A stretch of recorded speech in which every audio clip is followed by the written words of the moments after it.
Mənim rejisi bəs namazdan qalxırsan. Mənim balam, namaz Allahın huzuruna qalxsan. Allahın huzurunda tərpənmək olmaz. Evdə dağılsa, dünyada dağılsa, nə olursa olsun. Qətiyyən ömür boyu... Hə, Allah uzaq eləsin. Sən niyə ölürsən? Mən namaz qılam, sən niyə ölürsən?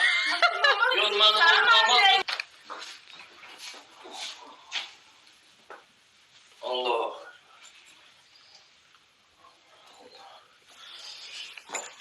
Allahu Ekber.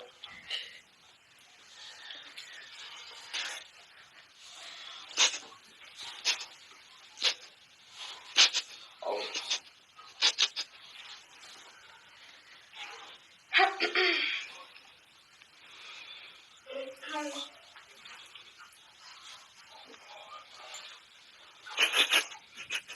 Allah şeytan rahmetli.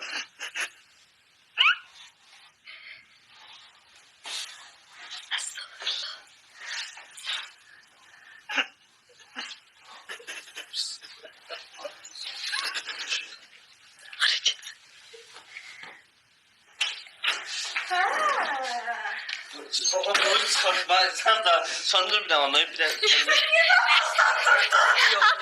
Hər şeyə sən olsa durmazsın.